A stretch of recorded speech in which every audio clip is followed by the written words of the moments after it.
First and foremost, an encounter should be fun for the players. Second, it shouldn't be a burden for you to run.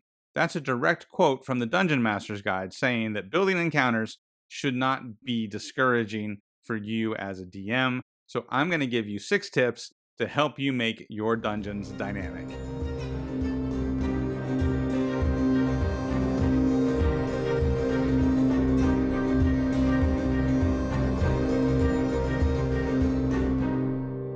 Last week, there was a lot more I wanted to say about challenge rating and the adventuring day, and I'd already made this dungeon to use as an example.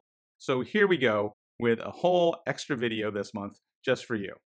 Now, the dungeon I use as an example in this video is free for you to download. It's on the free part of my Patreon. You can check it out. The link's in the description and it'll be pinned in the comments below. Now, the other thing is the Patreon is brand new and it will be growing and expanding, and there'll be new levels where you can support the channel. So stay tuned for more details on that. But in the meantime, go there and get this free dungeon that you can use. So let's take a look at this dungeon that I made specifically to illustrate the point. So here are the Spiderfang Goblin Caverns. We're going to start with the rooms that are labeled with the number 3, because those are the Goblin sleeping quarters. Room number 6 is the sleeping quarters for the Bugbears, and room number 8 is for the Hobgoblin boss who shares his quarters with a mutated drow spellcaster called a Chuldrith. Rooms 4 and 5 are occupied by 2 Goblin bosses and a pair of Ettercaps who raise and shepherd the giant spiders. And large cavern number 7 is the common area, where meals are prepared and socializing is conducted. And the caverns labeled number 2 are heavily trapped to keep out the creatures on the other side of the dungeon, because the other half of the caverns include an ecosystem where basilisks and cave fishers compete for the top of the food chain. And at the top of the map is a sunken temple of Orcus, where a wraith has imprisoned would-be adventurers. So let's assume the players enter at room 1, which is guarded by giant spiders. By more conventional thinking, the players would just fight the spiders in room 1, and then the players would go room to room encountering whatever's in each room. Now, the map with a bunch of numbered rooms is an easy way to communicate what's in a dungeon. But that doesn't mean you have to treat it like a video game where all of those numbers on the map are spawn points, and the only thing that aggroes the monster is when you enter the room. As a dungeon master, you can look at your dungeon when you design it, or the pre-made adventure when you read it, and decide which monsters are more likely to move in and out of which areas. And you can establish your own rules for aggro if we're comparing it to a video game. What's going to cause those monsters to activate, to become aggressive towards the player characters as they move through the dungeon? This helps you create more dynamic dungeons and gets you in the headspace of how do these creatures live in these rooms? What do they do? What is their day-to-day behavior like? And when you start to think that way, you can start to figure out which creatures would move to which areas and what kind of patterns they might develop and how they might be moving through the dungeon. Now, one way to reflect those movements is with random encounter tables. Now, I'm not a big fan of those, but if I do use them, I don't just take a bunch of random stuff and throw it on a table, which the name kind of implies. But what I actually do is I take the random encounter table and I think of what kind of interactions are these creatures going to have in this space. And I design my random encounter table to reflect those kind of interactions, those kind of movements, as the monsters would live and move about the space of the dungeon. Now remember, this is a follow-up to my last video where I talked about making 5th edition more challenging by actually using the rules as written. And 2 of those rules we talked about were challenge rating and the adventuring day, and how you could use waves of monsters to make those 2 rules work together. And waves of monsters is another way you can make your dungeons more dynamic instead of just having rooms with monsters sitting there waiting for your players to encounter them. So instead, it might look something like this. The players face 3 giant spiders with 6 goblins riding on their backs. And as soon as one of the giant spiders goes down, one of the goblins runs off for reinforcements. The following round, a goblin boss commanding 2 Ettercaps arrives, and then the Chuldrith, escorted by her 2 bugbear guardians, shows up.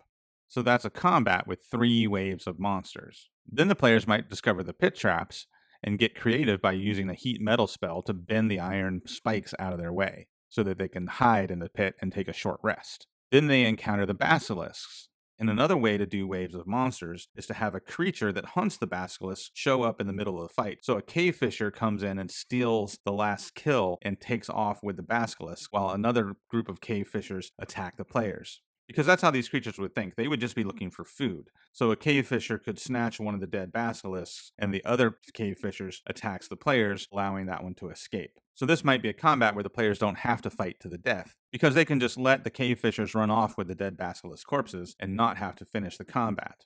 Then the players explore the sunken temple of Orcus and find the Wraith and the two would-be adventurers that were turned into specters. Now that they've cleansed the temple of Orcus, they could seal themselves in that temple and take a long rest, before the final boss battle with the Hobgoblin Devastator, his Ettercaps, and goblins.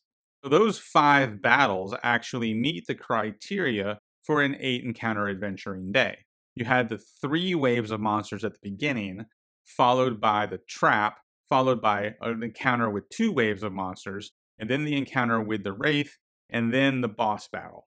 Now, if you notice, I included the trap as one of those 8 encounters, and that's because it burned a resource. The way the Dungeon Master's Guide is worded, it seems like they're referring to combat encounters when they say 6 to 8 encounters per adventuring day. But I would include any encounter that burns a resource. So in that example, they use the heat metal spell to make the trap a place that they could take a short rest. Now, examples of other spells that players might use in those kind of situations would be Find Traps, Misty Step, Spider Climb. Those are all spells that can be used to circumvent traps or locked areas.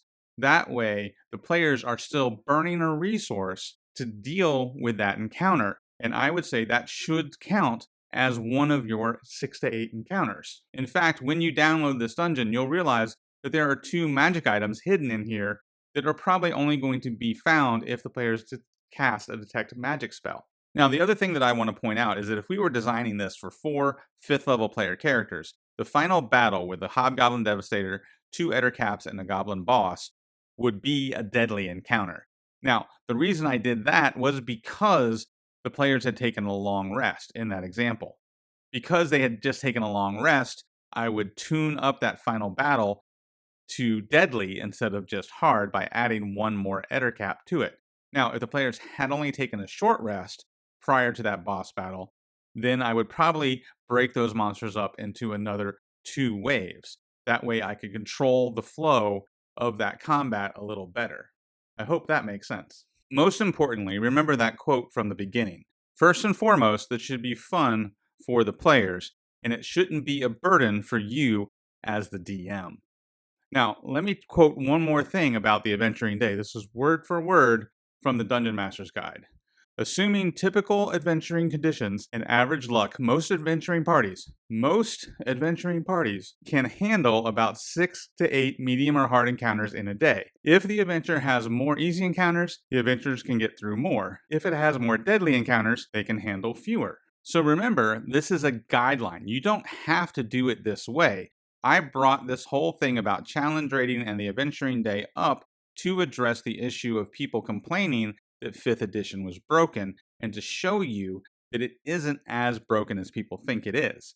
However, the adventuring day is a useful guideline if you want to use it, but you don't have to use it. You don't have to do it that way. There were several of you in the comments from my last video that gave really good examples on how you budget encounters for your adventures. And I thought there were some really good ideas in there. So go back and read some of those comments. The other important thing here is that the term deadly encounter is a label for a type of encounter. There are easy, medium, hard, and deadly encounters. So if you're doing the math and your encounter falls into the deadly category, that doesn't mean you can't use it. All it means is it is in that deadly category. And the best, I would say, the best time to use it is just after the players have finished a long rest and they have all their resources. So if the players are full up on all their health and all their spells, it's okay to throw a deadly encounter at them, because deadly doesn't mean it's actually deadly to the player characters. All deadly means is a category on the monster calculation CR chart. So another tip to make your dungeons more dynamic is to design spaces for short and long rests. When you're creating your own dungeon or you're reading the adventures, Look for places that the players might be able to use to take a long and short rest, and have an idea of how the players might be able to use those. This allows you to accomplish multiple things. It allows you to manage your adventuring day, it allows you to control the pacing, and it also allows you to adjust the difficulty. For example, in the dungeon that I'm giving you today, there are the 2 rooms that are full of traps, and those rooms can be used to take a short rest because the goblins avoid those rooms. Of course, as long as the players are aware of the traps and they avoid them as well. And then there's also the Temple of Orcus.